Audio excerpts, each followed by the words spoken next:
हा प्रॉपर तो aluminium कॅनचा part आहे. हा पितला आहे का? अभिजित भोसले हे मित्रांसोबत पुण्याहून गोव्याला पर्यटनासाठी गेले होते आणि 8 सप्टेंबरला पुन्हा गोव्याहून पुण्याला येण्यासाठी त्यांनी स्पाइस जेटच्या विमानातून प्रवास केला. या प्रवासादरम्यान त्यांना कोका कोलाकडून एक कोक कॅनच्या स्वरूपामध्ये पिण्यासाठी देण्यात आला, ज्यामध्ये धातूचे तुकडे होते असं त्यांचं म्हणणं आहे. त्यापैकी हा एक धातूचा तुकडा आहे. मात्र यातील असेच काही तुकडे या कॅनमधले अभिजित भोसले यांच्या शरीरामध्ये गेलेत असं त्यांचं म्हणणं आहे. याबद्दल त्यांनी स्पाइस जेट ही विमानसेवा कंपनी आणि कोका कोला ही कोकची कंपनी या दोन्ही कंपन्यांसोबत ईमेलच्या मार्फत काही कम्युनिकेशन केलेलं आहे. मात्र त्यांना अपेक्षित प्रतिसाद मिळत नाही आहे.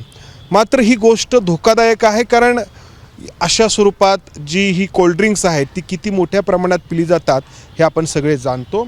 अभिजितजी, तुम्हीच सांगा नक्की काय हा सगळा प्रकार घडला आहे. आणि हा व्हिडिओ पण आहे, त्यांनी तो मला वाटतंय फ्लाईटमध्ये शूट केलेला आहे. गोव्यावरून पुण्याला स्पाइस जेटनी येत असताना मिड मील सर्व केलं जातं.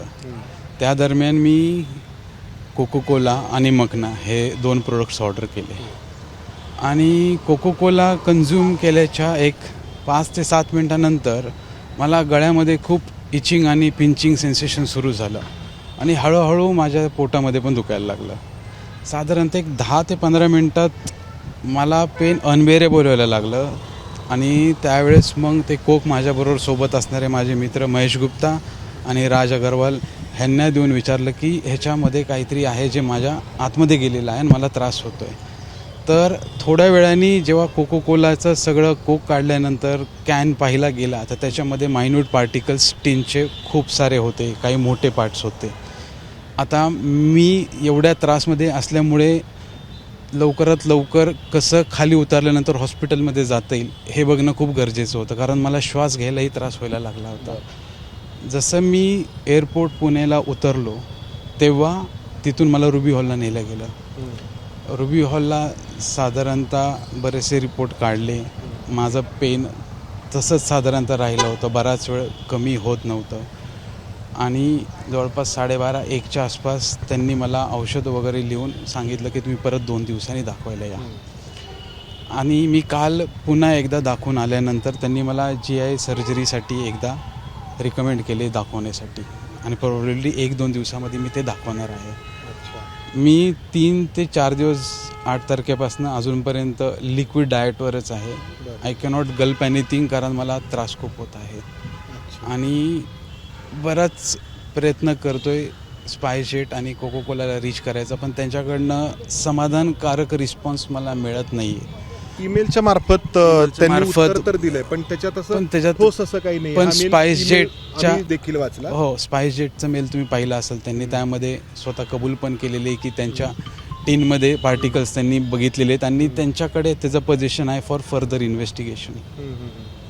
आणि माझं एक सगळ्यात मोठा हेतू हा आहे की जसं माझ्याबरोबर आज झालेलं आहे तसं भविष्यात कुणाबरोबर घडू नये म्हणून कोको कोलानी ही पूर्ण बॅच मार्केटमधनं रिकॉल केली पाहिजे आणि ह्याच्यामध्ये आरोग्य विभागाने स्वतः लक्ष घालून ह्यांच्या विरुद्ध कारवाई केली पाहिजे.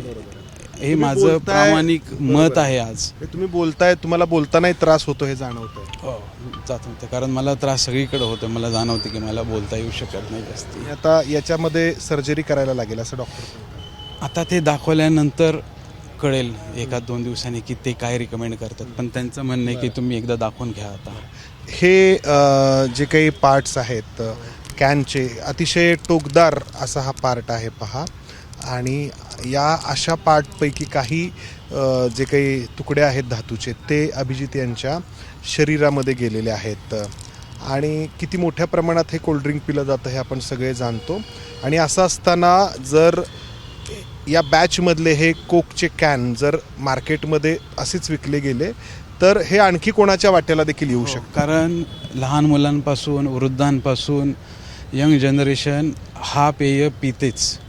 आज माझ्याबरोबर झालंय तर हे कुणाबरोबर इतर होऊ नये ही माझी सगळ्यात मोठी हे आहे की कुणाला हे असं परत घडू नये, म्हणून कोको कोलाने ही बॅच 100% रिकॉल केली पाहिजे आणि ह्याच्यावर इन्व्हेस्टिगेशन व्हायला पाहिजे की खूप मोठा लॅब्स तुमचं थोडंसं प्रोफेशन सांगा, काय करता तुम्ही? Basically I am into business of fabrics.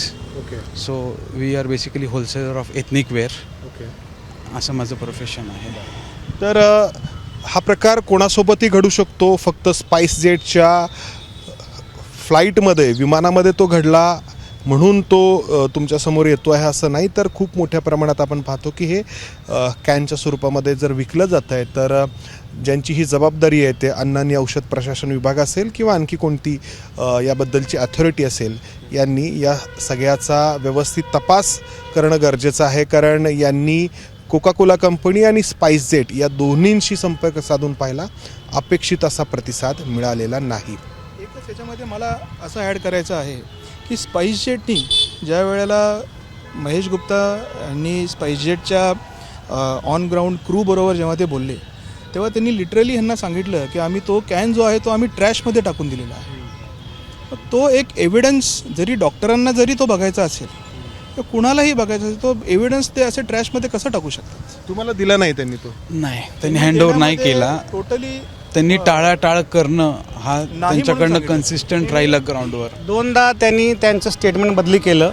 विमानामध्ये मी जेव्हा त्यांच्याकडनं ते कॅनची मागणी केली, ते कॅनच्या मागणी करण्या मागे माझा एकच हेतू होता की त्याच्यावरनं आम्हाला ते बॅच नंबर समजेल आणि ते बॅच नंबर घेऊन आम्ही जे सरकारी खाते आहेत त्यांना व कोका कोला कंपनीला आम्ही त्या हिशोबाने पत्रद्वारे, मेलद्वारे त्यांना कळवलं असतं आम्ही की हे बॅच नंबर तुम्ही रिकॉल करा.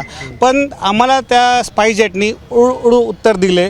पहिल्यांदा ते म्हटले आम्ही तुम्हाला 5-10 मिनटं देतो. नंतरनं म्हटलं सध्या आमच्याकडे नाही आहे, एअर होस्टेसकडे. एअर होस्टेसकडे जाताना एअर होस्टेसने सांगितले मला की ते डस्टबिनमध्ये फेकलेले गेले आहेत.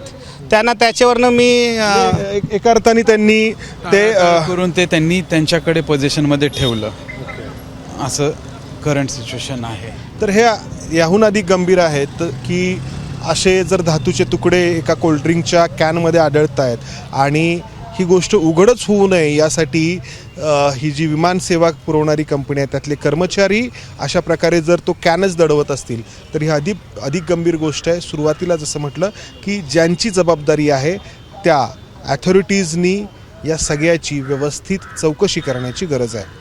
कॅमेरामन अमोल गवाळेसह मंदार गोंजारी, ABP माझा, पुणे. ABP माझा, उघडा डोळे बघा नीट.